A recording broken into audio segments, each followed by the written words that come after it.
जय संविधान, जय भीम, महात्मा गांधी की जय, गोडसे मुर्दाबाद। देखिए, अरविंद केजरीवाल की और आम आदमी पार्टी की परीक्षा अब शुरू हुई है। राजनीति किस प्रकार से एक कठिन चीज होती है, किस प्रकार से संगठन तैयार करना होता है, किस प्रकार से विपक्ष के प्रहारों का सामना करना होता है, अब मेरे ख्याल से आम आदमी पार्टी और अरविंद केजरीवाल को समझ में आएगा। इसलिए कि जिस व्यक्ति ने, अब परमेश्वर ने अगर सुख और दुख बनाए हैं जीवन में, इसीलिए बनाए हैं कि जब तक दुख नहीं आते हैं तब तक आपको पता नहीं चलता कि सुख क्या होता है, और जब तक सुख नहीं आते तब तक आपको पता नहीं चलता कि दुख क्या होता है। तो इसीलिए परमेश्वर की माया है कि सुख और दुख जीवन में सबको देखने पड़ते हैं। अरविंद केजरीवाल और आम आदमी पार्टी ने अपने जीवन में कभी इतने कष्ट नहीं देखे थे जो दिल्ली चुनाव में हारने के बाद उनको समझ में आया कि राजनीति कितनी कठिन चीज होती है। 2012-13 में जब कांग्रेस के खिलाफ एक आंदोलन खड़ा हुआ था, अन्ना हजारे वाला, और अन्ना हजारे एक नए गांधी के रूप में उदित होकर आए थे सामाजिक जीवन में, और उनकी पृष्ठभूमि के बारे में सबको पता था कि वो एक आर्मी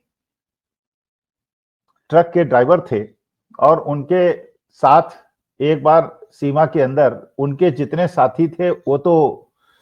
दुश्मनों से मुकाबला करते हुए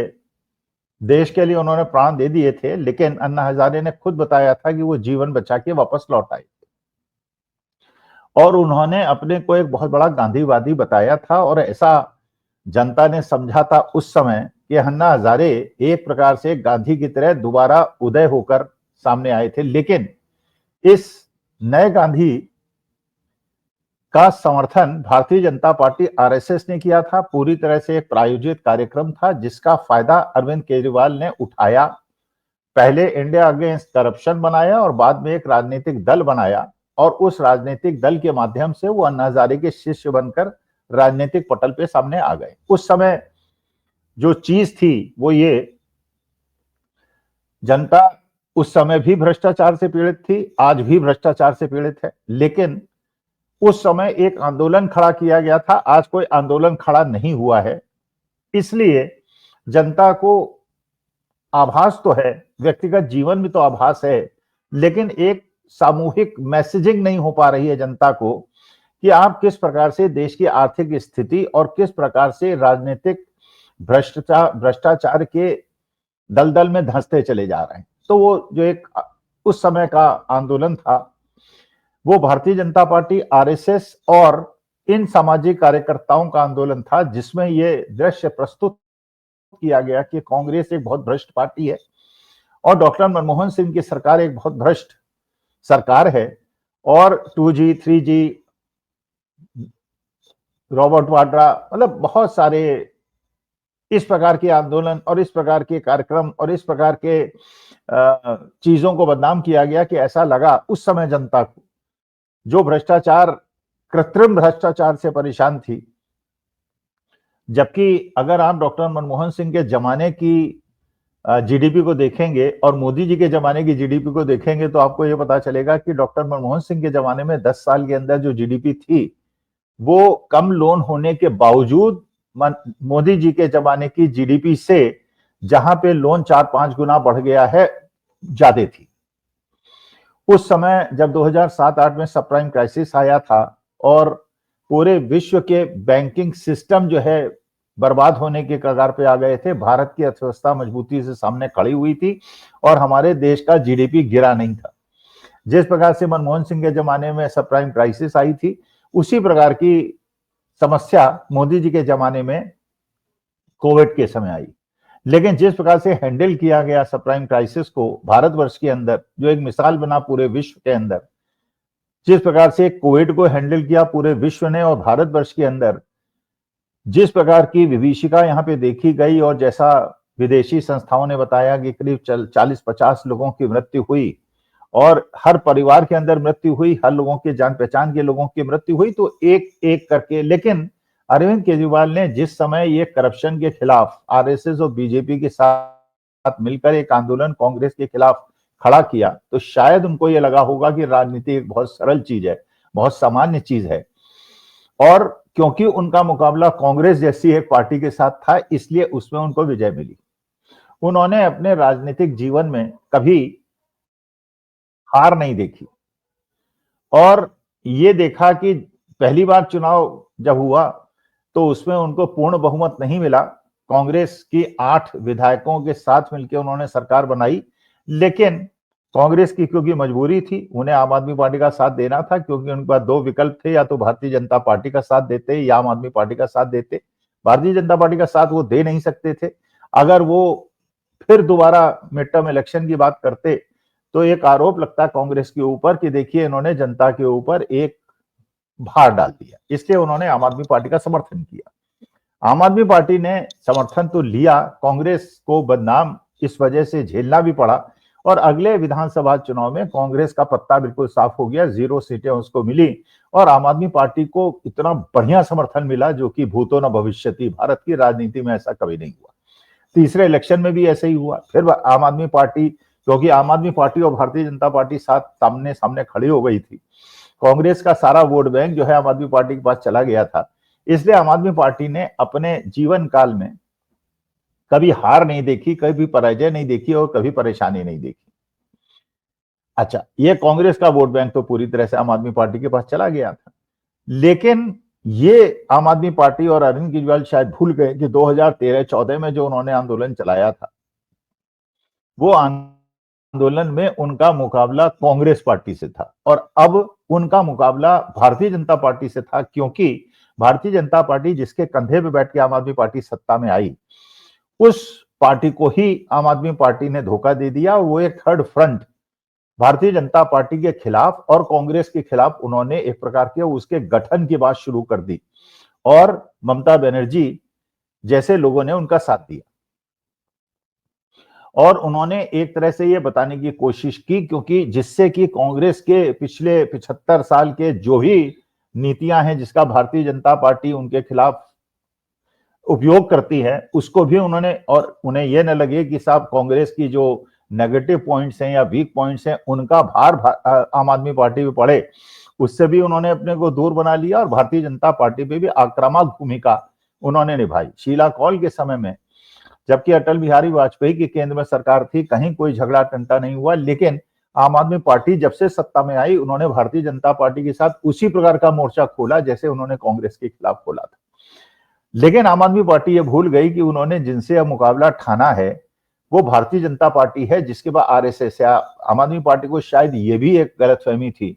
कि जैसे पिछले चुनावों में कांग्रेस को खत्म करने के लिए दिल्ली के अंदर आरएसएस ने आम आदमी पार्टी का साथ दिया था, शायद आगे आने वाले समय में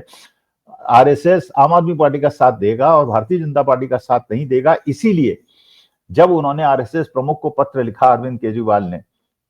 तो एक प्रकार से उन्होंने, और जिस प्रकार से उन्होंने यहां जब दिल्ली के दंगे हुए या कोई भी ऐसा मसला आया,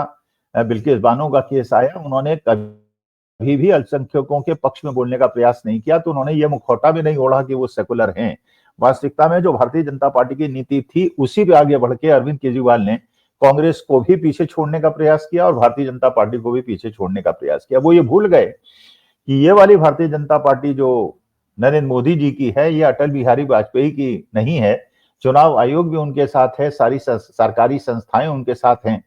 और जिस प्रकार में महाराष्ट्र के अंदर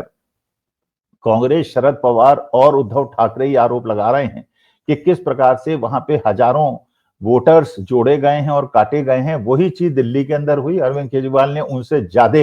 बुद्धिमत्ता का परिचय दिया और यहाँ पे चीजों को एक्सपोज किया। लेकिन एक्सपोज करने से होता क्या है, जब लोगों ने बताया, आम आदमी पार्टी वालों ने कि साहब हमने इलेक्शन के समय जितने भी वोट हर पोलिंग बूथ पे पड़े हैं उनका 17C ले लिया है। ये भी उन्होंने बताया किस प्रकार से दिल्ली के अंदर वोटर्स के नाम जोड़े गए हैं और काटे गए हैं। उन्होंने ये भी बताया कि नई दिल्ली के विधानसभा